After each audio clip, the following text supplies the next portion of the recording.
ผู้เป็นหลวงศรีก็ควรซักซั่วคือสัญญาหันตะโนพุทธอาปาถาตะปังในเมื่อกลางวัน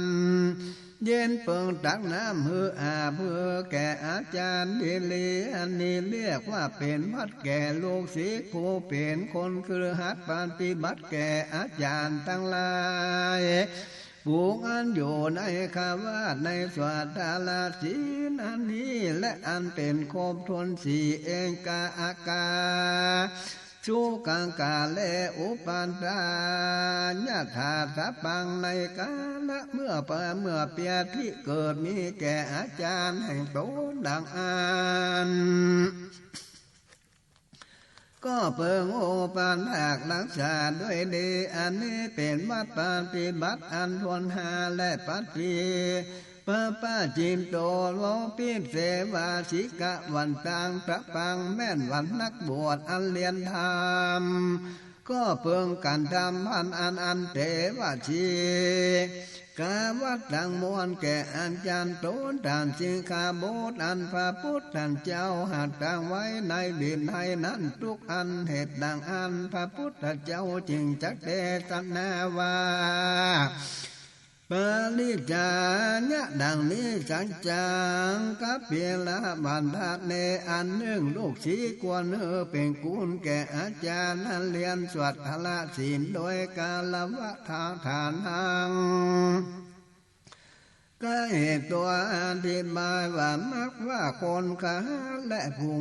ในคำว่าหากเรียนสวดละศีลและพุงเป็นสวดละศีลอันใดอันหนึ่งก่อนที่เรียนเอาหน่วยหนึ่งและสวดทาลาศีลหลายที่นักและแม่นว่าเรียนเอาบทเดียวก็ดีกันทำมือบริสุทธิ์แจ่มใสในใจจะมือเรียนเอานั้นเล่าชื่อว่าเรียนเอาโดยกาลาวาคมยามจำเลินบนเป็นคุณแก่อาจารย์แห่งโตสอนและปูกาละยิ่งใจทั้งหลายผู้มีศรัทธาในพุทธศาสนาได้สดับรับฟังพระธรรมเทศนาได้ยินได้เข้าใจแจ้งใสดีนักดังอันได้ชื่อว่าสดับรับฟังธรรมกาลวะครบยาม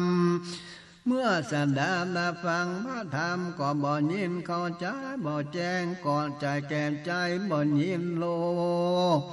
สะบุตรดังอันได้ชื่อว่าสดับรับฟังธรรมอันขาดบ่กาลวะและปุกกาลาผู้ใดสดับรับฟังธรรมโดยกาลวะขบยามแต่เป็นดังนางมะลิกาเทวีนันแลปุกกาลาผู้ใดอันสดับรับฟังธรรมเทศนาเรียนเอาโดยกาลวะขบยามแนงบ่เป็นดังนางสภาว่านั้นและอุปสัมปติอันนั่งทั้งสองอาจได้สดับรับฟังธรรม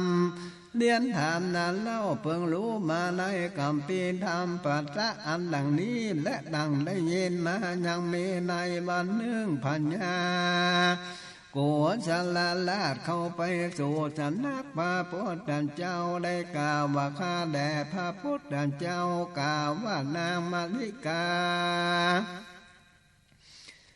เทวีก็เดนางสีสานางวา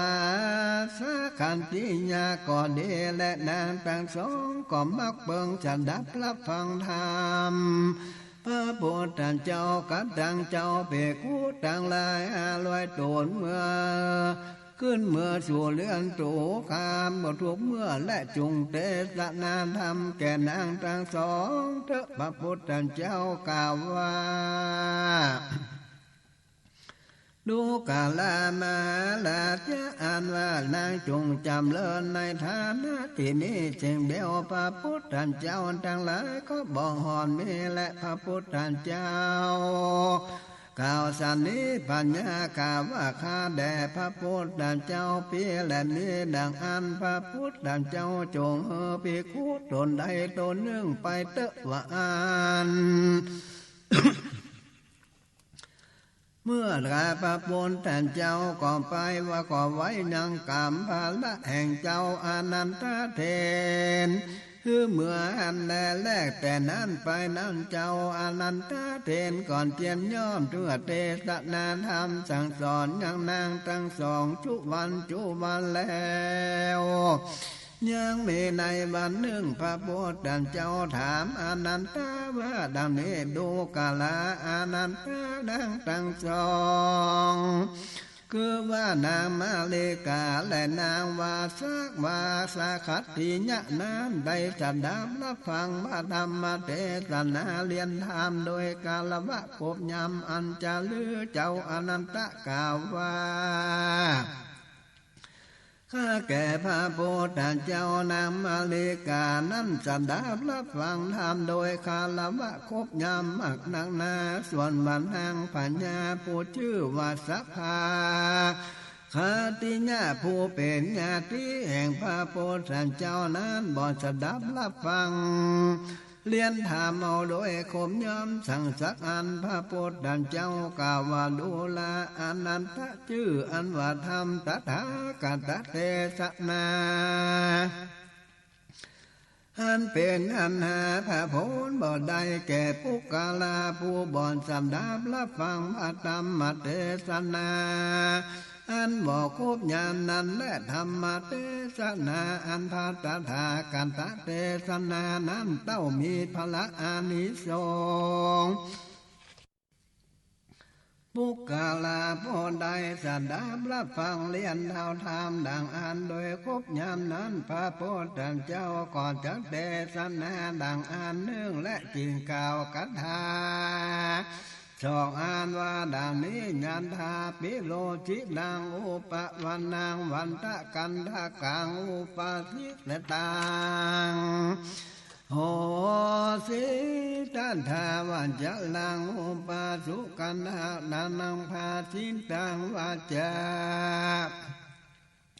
สัมปะโหติโตดังนี้โดลาอานันตาลุจิลังบุพังดอกไม้อันนี้เป็นเมตตนว่าดอกตองล้างและดอกกันเองการดอกไม้ดอกลุ่งเรืองบานงามหมักนักวันนะวันตางอาการตานางพระก่อโดยวันนะปาคำสั่งสากาสั่งบอนอันงามปานสัจจากกินกันทะอันหอมยะถาพิเนโดยปาการสันได้จัดยังเดติแด่แต่แลปุกกาลาโพได้ทัดรัตตาลงดอกไม้อันหากินกันทะอันหอมบ่ได้นานแล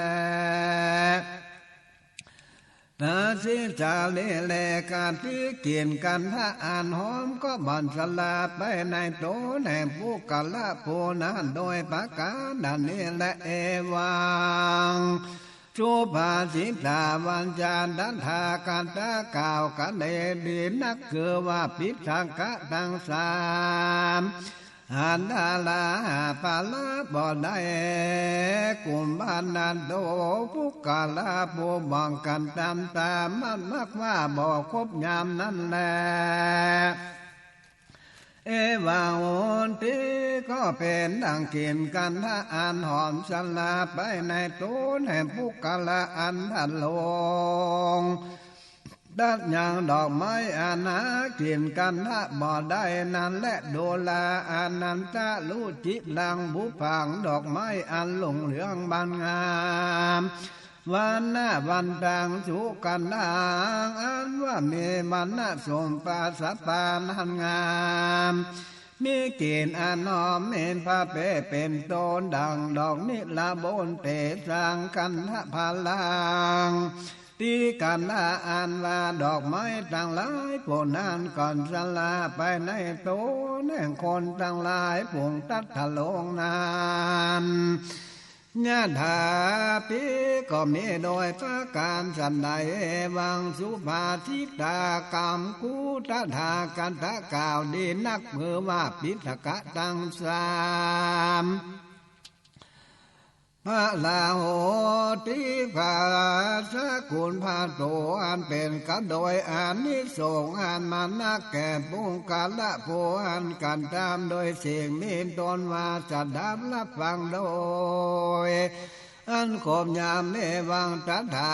ก็จะเป็นดังกันทะดอกดังหลายอันสลาดไปในโตนแห่งพงกาละภูอันทัดถลงดอกไม้นั่นแลในเมื่อทาเลี้ยวธรรมเทศนาในบริษัทอันมาก็ได้ถึงยังมากาภละดังหลายมีต้นว่า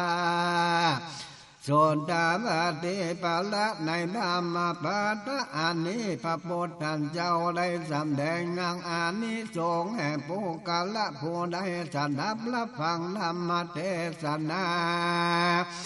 อันได้ครบยามมันสวัสดิญาจุวันและจำเรียนจ้าซึ่งธรรมมันเป็นบุญเป็นกุศลจำเริญแก่อัญญาณตุนเทศนาสั่งสอนใจก่อนจริงจะได้ถึงธรรมวิเศษนั้นเป็นเหตุดังอันพระพุทธเจ้าก็เทศนาแก่ลูกกังอาบดีว่าผู้เป็นลูกศิษย์นั้นเบิ่งเป็นกุลแก่อาจารย์ตน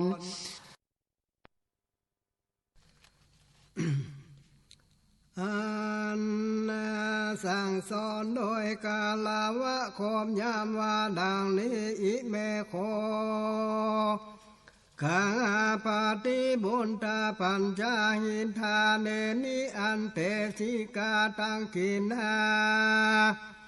หันจาลิญาปะจุตินตาดูลาลูกาบดีอาจาลิญาทั้งหลายอันเสมอดังเกิดนายนาตาสะอันโลกควรอุปาทากต่อกุลเหตุหาภการหาอันดังนี้แล้วทีนี้พระพุทธเจ้าจะสำแดงนางอาลิญะอันอินดูคนนาโลกสิกเล่าจริงจะเทศนาว่าปัญจหิเตหิอันเตหิกัมปีวิจุติเนนปินตังวินาติสุกันติกันหาเปปิทปังปิมังชุนดังกาลนติโดลาโลกังอาบดียังอาจาลิญะอันเสมอดังตั้งกินาเทสะนันนัน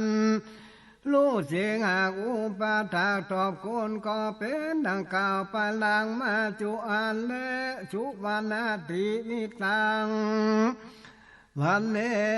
ติอันหนึ่งคือว่าอาจารย์จักสั่งสอนลูกศิษย์ดีนักแล้ว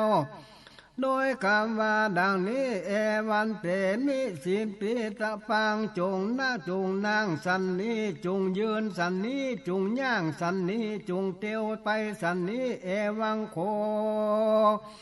ปิตาปังจงเกี้ยวจงกินสันนิปาเปปาปะมิตาลาวเจต้านจงหลีกเว้นแก่มิตรโพลายกาลญามิเตเสตปาจงไปเสตปะเมจัมโพลิสาภูเดสันนิเตเอวังบัญจาลาสิกขาเป็นตีอาจารย์สั่งสอนเดนักเรียกว่าอาจารย์นิโนโกนาโลสิกโดยสารสั่งสอนเป็นปัญญามะก่อนแลกุตกาหิตังกานาเป็นตังยันทาปะหิตังกานาหิอันหนึ่งเล่าอาจารย์ลิญะนันสั่งสอนอย่างโลสิกเฮเลียนเอาสวัตละสิน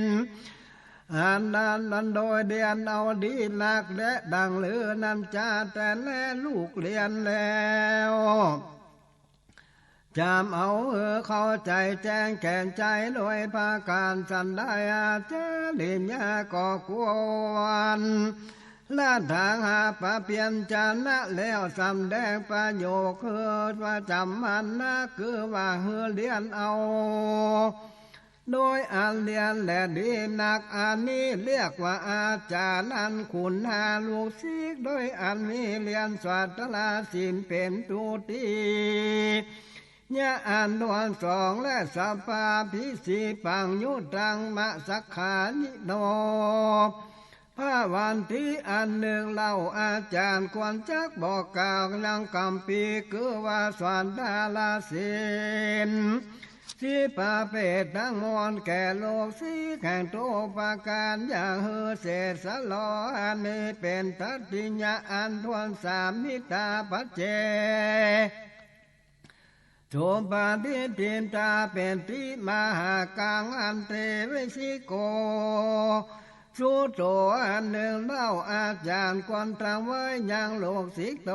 นอันดีมีกุณนายมีสหายต่างหลายดังลือและจา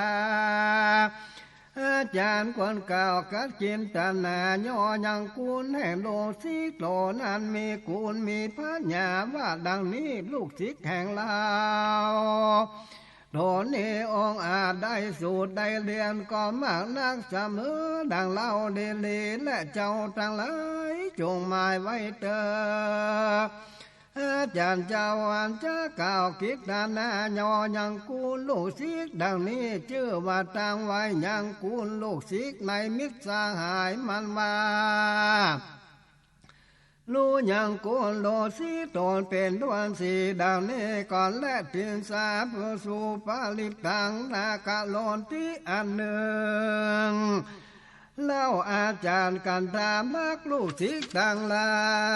ยนังเทศะต่างมวลอันลำเพิงถึงยังสวัสดลาสิบากุ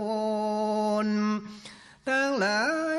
ดังเลือนั้นจะลูกศิษย์ผู้เรียนสันดาลาสินสิบากุลแล้วไปในเทศะอันใดจักสำแดงสันดาลาสินสิบากุ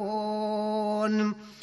และภาษาการก็จะเกิดมีแก่ลูกศิษย์ในที่นั้นจะแลและภาษาการนั้นชื่อว่าอาจารย์หากเกิดมีเหตุแก่ลูกศิษย์นั้นและหากได้เรียนสวดลาสินสิบกุลแก่อาจารย์โกนาการเห็นตามิสาวาลาจะโนแม่นว่าคนทั้งหลายจะกล่าวยังกูนาจารย์ว่าดังนี้ลูกศิษย์ผู้นี้คือลูกศิษย์ผู้อยู่จำละปาตาตินมืออาจารย์นั่นแหละว่าอันก็ดีพาการหนึ่งแล้วและภาษาการมีมากนักแม่นว่ากองคืนไปเพียงผมมาโลกก็ดีเกิดมีแก่โลกศิษย์ดังอันก่อนได้ชื่อว่าเป็นของอาจารย์ตนปีเนเจนยังว่าจีปีบุบตราอาการหนึ่งลูกศิษย์อันสวัสดิญาณมันทัดนาอาโกมเข้าไปในด่านป่าที่มีโจรก็ดีที่มีผีเสือผียักษ์ก็ดีสัตว์ตัวกาขันนองมีโจรว่างูพิษก็ดีก็บ่มาอิสาลาวิก็ทำลายได้เหตุมันตนาอาโกมแห่งอาจารย์สอนนั้นก็ได้ชื่อว่าอาจารย์ได้รักษาลูกศิษย์ทั้งหลายในทิศทั้งหลายอันมากว่าและโสติสังกันโตที่พาการเนื่องลูกศิษย์แคว้นนั้นไปสู่ทิศหนได้ก็ดีในเมืองคนทั้งหลายมีความสลังสันติหะก็เข้าไปสู่สำนักโตนั้นเป็นอันทานดังอันอาจารย์นั้นก็กล่าวว่าดังนี้ลูกศิษย์แห่งเราก็ยังอยู่ในทิศอันพูนและลวกรู้ลวกและปานดังเล่านี่แหละสวดลาสินชิปกูลแห่งเราก็ดีแห่งลูกศิษย์ดาวผู้นั้นก็ดีก็บ่อนตั้งสักพาอันและเป็นอันเสมอกันโจตานทั้งหลายจงไปตามลูกศิษย์เราโตนั้นตะวาสนานและดังอันขีญาอาจารย์ยกยอคูณลูกศิษย์เป็นฉะนั้นก็เรียกว่าการตามหลักลูกศิษย์โดยอันบังเกิดละภาษาการแก่ลูกศิษย์ตนอาจารย์การตามมือเป็นคุณแก่ลูกศิษย์สันนี้ได้ชื่อว่าเป็นที่เพิงแก่ลูกศิษย์ต่างหลายอาจารย์มีปัญญาอันฉลาดอาจเป็นที่เพิงแก่ลูกศิษย์ผู้มีปัญญาอันตุนจ้าเราเพิงรู้โดยตามในยะดังพระพุทธเจ้า เทศนาในกัปปลาญาตมาสามดังชาตกะกับโดยว่าตามธรรมพระพุทธเจ้าเทศนาในสิงคลสูตรว่าดังนี้กิลาอาทิเตดังได้ยินมานี้ยังมีในกาละเมื่อข้ามหลวงพ้นไปนานเมื่อนานเมื่อปัญญาโตนชื่อว่าพรหมทัตลาจาได้สะเวยเมืองปาลาณสีที่นานโพธิสัตว์เจ้าได้เกิดเป็นทิสาปโมอาจารย์อยู่ในเมืองตะกาศิลาอยู่สอนปลาปาหิตะลาสารทลายเป้แกดมานะวะตั้งหลาย500 คนมีมานวะผู้หนึ่งอุปถากอาจารย์ดีนาถ้าว่ามีปัญญาตุนจ้าบอกขาดเพื่อจักเรียนเอาสวัสดาลาเป็ดหน่อยหนึ่งได้สักอันอาจารย์จริงลำเปิงว่ามานพผู้นั้นมันก็เฮอเป็นโกนมานะแก่โกและจักเฮอมันเรียนเตะว่าอาจารย์กันทำเปลี่ยนสอนเท่าใดก็บ่ได้ก็บ่ขาดและก็เรียนบ่ได้สักอันมานพโพนานโยอุปาทากอาจารย์ยังกาละนานบ่ขาดจักเรียนเอาได้แม้นว่ามาดาลา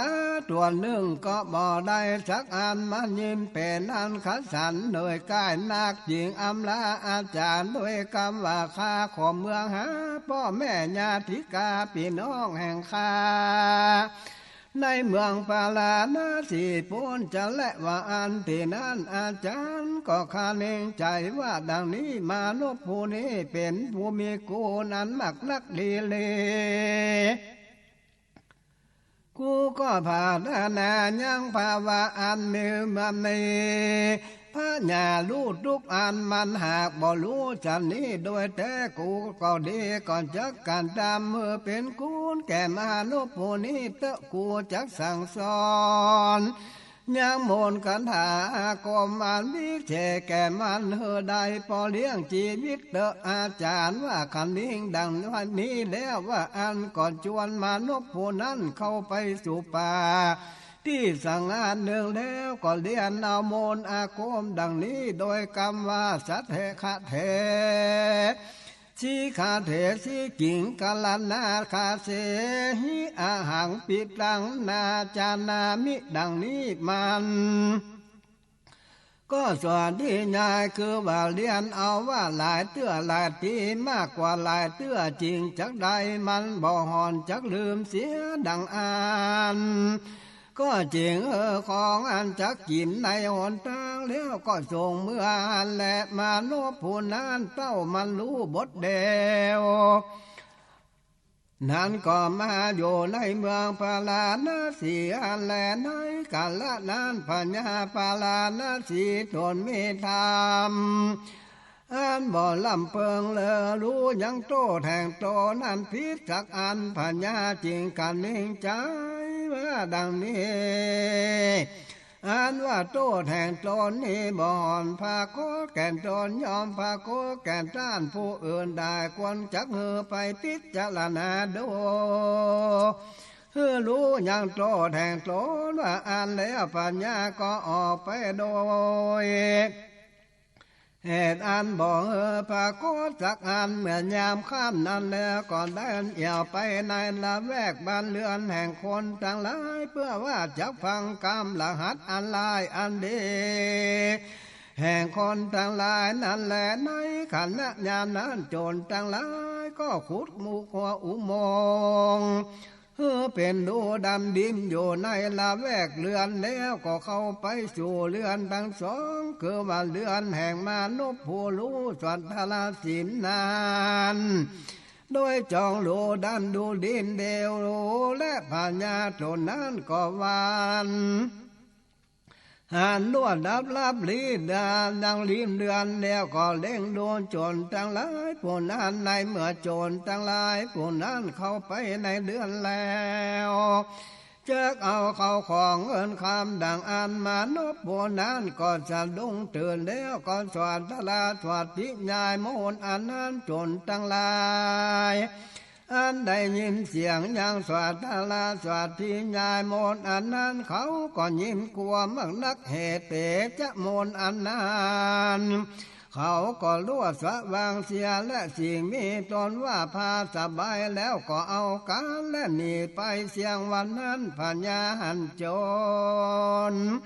ทั้งหลายไปหนีไปก็ได้ยินเสียงอันสวัสดียายแห่งมานพโพนั้นก็ล่วกฎหมายเลือนสองหลังวันนั้นไว้จริงเมื่อสู่พร้อมที่อยู่แห่งตนและในเมื่อกลางคืนนั้นลุ่งแจ้งแล้วก็ไปหาบ่าวแห่งตนโพหนึ่งมาแล้วก็กล่าวว่าดังนี้ดูกะลาเปือนมงโกนั้นเป็นมองเป็นรูเป็นแผ่นดินนั้นโจรหาขุดเอาไปในที่ไกลเลื่อนอันนี้ในข้างหนทางอันมีชื่อดังนี้และมานพโพหนึ่งไปเรียนสวนดาราศิลป์แต่เมืองทกาศิลามาอยู่ในเรือนนั้นท่านจงไปเอามานพโพนั้นบ่าวพญาการว่าไปแล้วก็กล่าวซึ่งมานพโพนั้นว่าดูกาลาเจ้ามานพเราพระญาก็ข้ามาเอาเจ้าเมื่อสู่เมื่อบัดนี้และว่าอันก็เอามานพโพนั้นมาสู่สำนักแห่งพญาแล้วก็ถามว่าดูแลมานพท่านเรียนสวนดาราทรัพย์สินปากูลแต่เมืองตากาศิลาอันจะลืมมานพโพนั้นก็ขานต่อปัญญาว่าข้าแก่มาแล้วจะเจ้าผู้ข้าเรียนสวนดาราศิลป์แต่เมืองตากาศิลามาว่าอ่านแล้วปัญญาจึงกล่าวว่าท่านจึงจักสอนสาดาลาศีลโมนันนี้แก่เราเตอะมานพก่อนจึงกล่าวว่าข้าแก่มาแล้วจะเป็นเจ้าดีนักและมาลาจะเจ้าจงจักนั่งเหนืออาสนะเพียงผู้ขาเลี้ยจึงเรียนเอาโมนอันมีเตอะปัญญาก่อนนั่งเหนืออาสนะอันเปียงมานพโพนันปัญญากองคำปานึ่งปูนจากุลมานพมานวะพูนั้นในกาลนั้นยังมีเสนาบดีพูนมาไข่กำจัดปัญญาดังอันก็จริงเจนจากำโดยจ้างตัดผมว่าต้านจ้างตัดผมปัญญาในกาลเมื่อใดจ้างตัดผมกล่าวว่าข้าจักตัดผมปัญญาในวันพูกวันว่าอันและเสนาบดีโพนั้นก็คำปานึ่งแก่จ้างตัดผมแล้วก็กล่าวว่าดังนี้ท่านจงเอามีดโกนกายทลายตัดผมปัญญาแล้วท่านจงปาดปลายใจมีดขูดอันนั้นเพียงกาคอมเลี้ยนเอาเป็นดังขอดหมวดเขา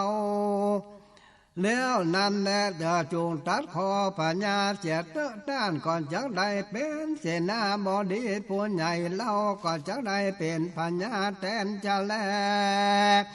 จ้างตัดผมแต่อันใดนั้นแหละยัสปาลิวานโสมัตหันแต่อันจะได้เป็นปัญญาเสนาผู้ใหญ่มันก็รับเอากรรม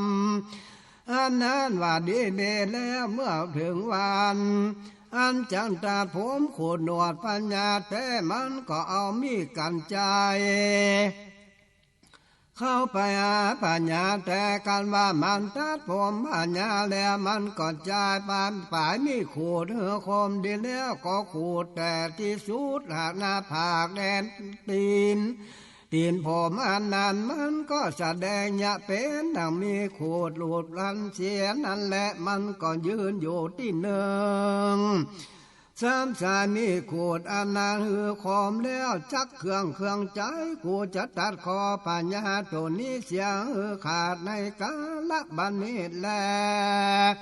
ว่าอันในขาดนาญาณนั้นปัญญาก่อนลาเนื้อคือถึงยังโมนแห่งตนก็สวรรค์ละชวดพิญญา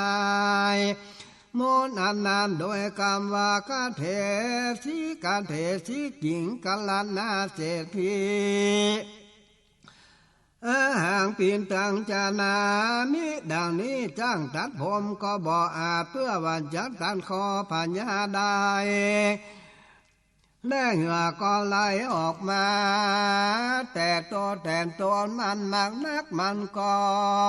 เป็นอันกลัวมากนักโดยกรรมว่าเหตุอันนี้จะแลว่าอันมันก็ต้อเสียยังมีขูดเหนือแผ่นดินแล้วก็ก้มขาบโดยหัว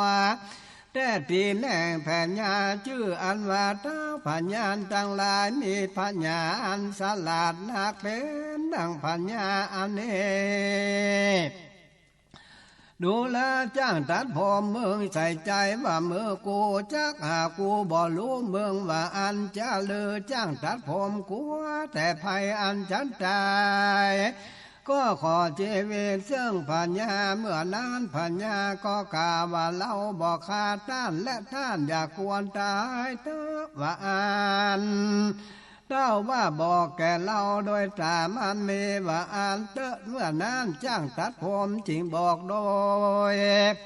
ตามันมีว่าข้าแด่มาแล้วจะเจ้าเสนาบดีใหญ่มักไข่ตากำจัดมหาละจะเจ้าเทียว่าอันแล้วก็คำประเนื่องแก่ข้าโดยคำว่าเป็นดังนี้อัตขูดและหนวดเขาแล้วจันตรัสขอเจ้าปัญญาเตอะกันว่ากูได้เป็นปัญญาก็จักทานเป็นเสนาบดีเป็นใหญ่จะและว่าอันผู้ข้าก็หันแต่อันจักเป็นใหญ่เท่านั้นรั่วใส่ใจว่าจะข้ามาแล้วจะเจ้าว่าอันแน่ปัญญาก็ขันเองใจว่ากูบ่ได้ก็เหตุอันตราย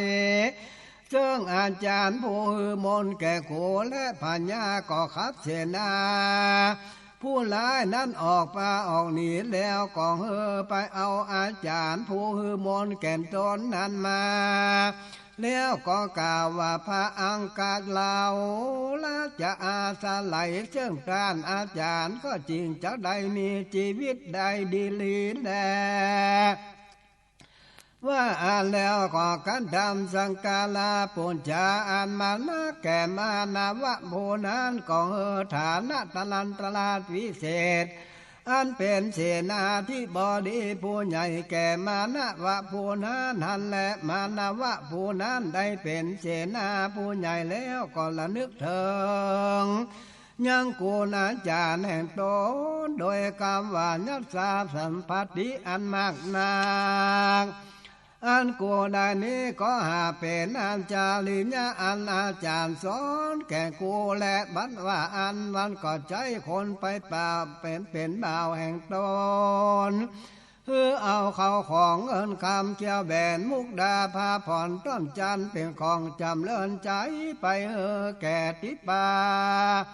ทิสาปโมกอาจารย์ผู้อยู่ในเมืองทักกศิลาวันนั้นส่วนว่ามานาวะผู้เป็นมีปัญญา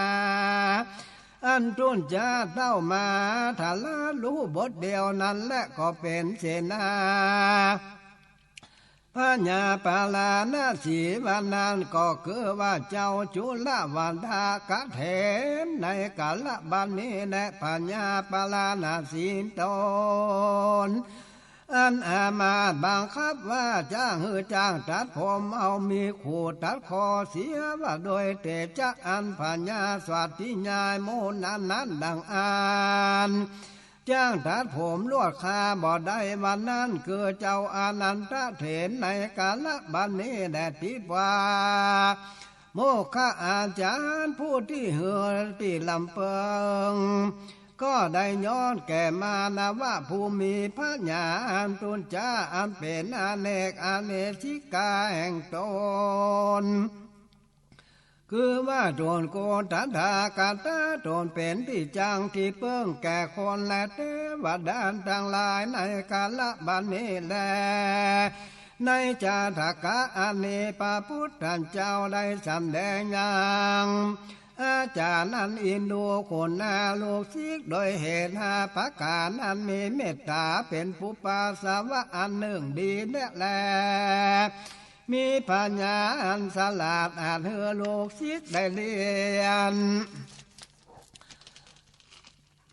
กูลอ่านภาเสดบังเกิดโดยลาภาษาการแก่ลูกศิษย์เมโดยประการสันได้ในสิงกาลสูตรอันนี้พระพุทธเจ้าอาจาริญะโพอินโดคนนาลูกศิษย์โดยมีเมตตาเป็นทาประทานมีเหตุ5ประการก็มีดังนี้แลเหตุดังอันพระพุทธเจ้าจึงจัดเทศนานิโกนสโลภลำคำปะหลังมาว่าดังนี้อิเมโคกังหาปาติบุญตาปณิฐานเนอนันเตวิลาโกชิกาตักขีเนอาจาริญญาปาติอิเมปัญจหิฐานวันเตวากา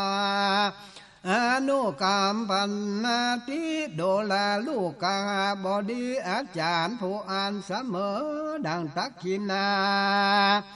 อันลูกศิษย์หาอุปถากทุกข์ตอบกูลโดยเหตุทั้งหลายหาภาการนี้อาจารย์ก็เอ็มดู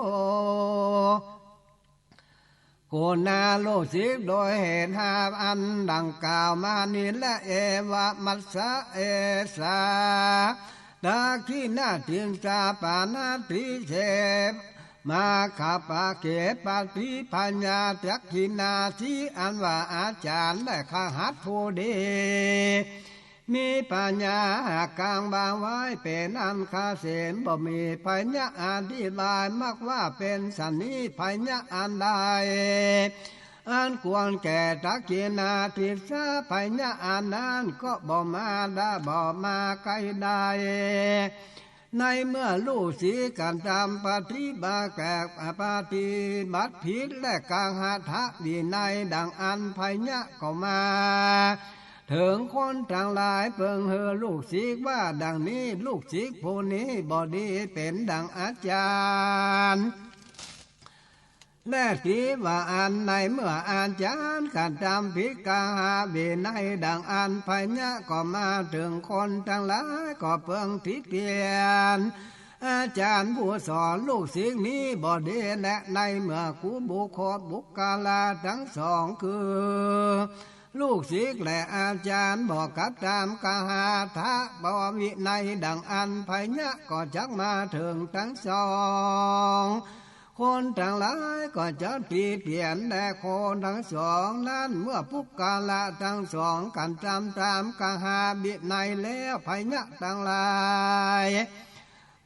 ก็จักมาหากรรมที่ควรว่าร้ายก็บ่มีแลสักอันเหตุว่าอันพระพุทธเจ้าเทศนาว่าเอวัสสาเขมา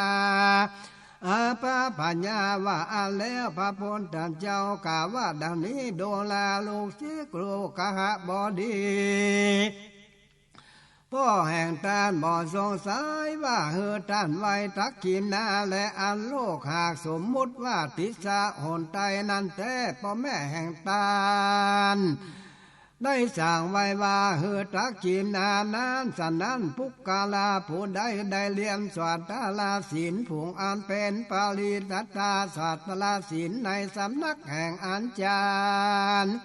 ผู้ใดก็ดีได้เรียนได้ฟังปริญญาติธรรมมันเป็นคำสั่งสอนของพระพุทธเจ้าในสำนักอาจารย์ตนใดก็ดีโภกาลาผู้อ่านจักตอบกูนาจารย์ตนดังอาจารย์ตนนั้นและอยู่ตัวอยู่ในติสะหนใดก็ดีนามาสักการหอยนาไปสู่ติสะหนนั้นก็ดีมาปูชาสิ่งนี้ตนว่าเข้าต่อดอกไม้และอุทิศไปหาติสะหนนั้นดังอันปุกกาละผู้นั้นเรียกว่าได้ตอบบุญคุณอาจารย์แห่งตนปุกกาละผู้เป็นกัตตัญญูกัตตเวทีคือดูกูแห่งอาจารย์โตแน่เตียนยอมได้ถึงสุขสามภการอันคนและเทวดาหากสักเจอยกยอว่าดีและสมบัติมาเป็นเรากิญญะมีต้นว่าเกี่ยวแหวนเงินคำ อันเป็นของจำเริญใจแห่งคนและเทวดาได้นำโจรไปเกิดในเมืองฟ้าและได้เสวยสัมปติบ่ขาดโดยอนุภาวาปัจจุบันฐานธรรมและตอบกุณาจาริยะแห่งตนจำปุริสาทั้งหลายมีตนว่านอสัพพัญโยรู้ภาลาอานิสงส์แห่งปัจจุบันฐานธรรมย่อมปำแปลงมาบ่ขาดก็จริงได้เถิงซึ่งธรรมอันเป็นสัพพัญโยภาปเจกาพุทธะอันเป็นอาละอันตาสาวกาตามดังคำพาธนาจุขอแล้วกาวันนายังตากินาทิสาก็แล้วโดยภาการดังกล่าวมานี่และปุญญาโคกาปันติบุตตาฐานเนวิสามิเทนะมิเกนะทินสาภาลิญญาปัจจุปฐานตัมปาสมณัญญามานะญาจาริญญาสเกลังกาญลาติยุญาติเนนะตินีพระพุทธเจ้าจักสำแดงยังเมียผู้เสมอดังปาสีมาทิสะและผู้กาละผู้เป็นผัวควรอุปถากตอบกุณโดยเมียโดยเหตุหาอันดังนี้และมาสัมมานัสสามาสเววิมาเนมาเตหิเอวังสัพพาวาวิทัฏฐานเนนะคือว่าอันกล่าวสักเสริญเมียแต่เมียตนว่าดังนี้โดลาแม่ทิสะว่าอันโดยคบยำเมียเรียกกันว่าดอกว่าอันก็ดีและอานาวามานาญะอันหนึ่งเกิดว่าอันบ่ดูหมิ่นดูแควนและอันจะเลอคนต่างหลายย่อมข่มแห่งแดดเบียนเป็นตอนว่าข้ายิ่งข้าจ้าและคนต่างหลายกันตามกล่าวกรรมอันบ่งามดูหมิ่นดูแควนโดยภาการฉันใดและผู้ผัวก็บ่ดูหมิ่นดูแควนเมียโดยภาการดังอันและอันนาทิจริญาอาทิกามิตัว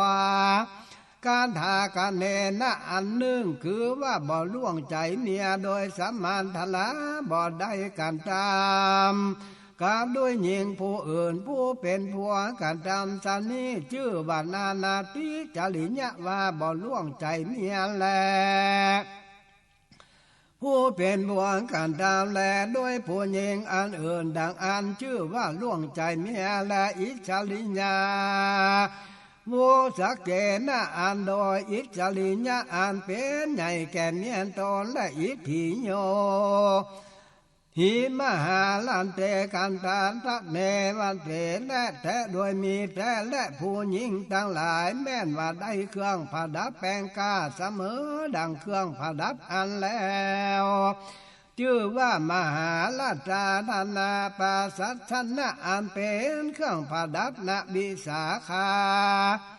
นางวิสาขาอุปราชิกาวันนั้นก็ดีและก็บ่ได้เพื่ออ่านจะพิจารณาแจกเขาน้ำโพจันอ่านแก่เจ้าเลื่อนต่างหลายดังอันก็เกียดบ่มเพิงใจสักอันดีหลีได้ไอในเมื่อเคลือครัวเรือนอันเป็นผัวนั้นก็เอาป้าเขาใส่ในมือเมียมันว่าสละเหือโดยคำว่าดังนี้นี้นางจูงแจกเขาแกงแต่งตามใจแห่งเจ้าเต้อผู้ผัวสละชื่อแจกแต่งแกงแค่คนในเรือนฉันนี้ชื่อว่าสละเฮือเป็นอิสลิญะคือว่าเฮือเป็นใหญ่ทั้งหลายมวลแก่เมียตนอาลากานุลานุอุปามาเนนะอันหนึ่งอันโดยเครื่องผาดับแก่เมียนตนนั้นควรแก่สมบัติแห่งตนอิเมฆาโคหิปันติบุญตาโดลาลูกกาบอดีเมียอันเสมอดังเมปามิสัมมาติสะอันเป็นผัว ก็หากควรอุปถากตอบโกนโดยเหตุหาอันดังนี้และแม่นว่าเมียผู้นั้นร้ายดังอันใจผู้เป็นผัวก็บ่ดีอุปถากตอบบุญโกนสักอันเมียอันนั้นเมียนั้นมีเจ็ดจำพวกคือว่าเมียผู้ร้ายบ่ดี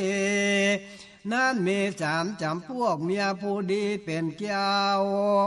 แค่พวนโตนั้นมีสี่จำพวกและล้ำเมียเจ็ดจำพวกนั้นเราจะกล่าวเมียผู้ร้ายสามจำพวกก่อนและอันธาจินตาปาหิตาโนกาปีนี้เมียผู้จะได้มีใจเครื่องเกียรติบอกเฮอเป็นพระโยชนะแก่พวนโตนบอกคุณหน้าผัวก็เทียนยอมไปสู่ไปหากรรมโดยใจผงอื่นเตียนย่อมดูแควนผัวแห่งโตและคงควายเพื่อจะฆ่าผัวและหาผัวหากได้ไทยชื่อเอามาโดยเขาของเอินคำดังอันเมียผู้ร้ายดังอันบอดีมีทรัพย์ภาวะดังนี้แลผู้มีปัญญาเบิ่งกาว่าดังนี้วัจจกา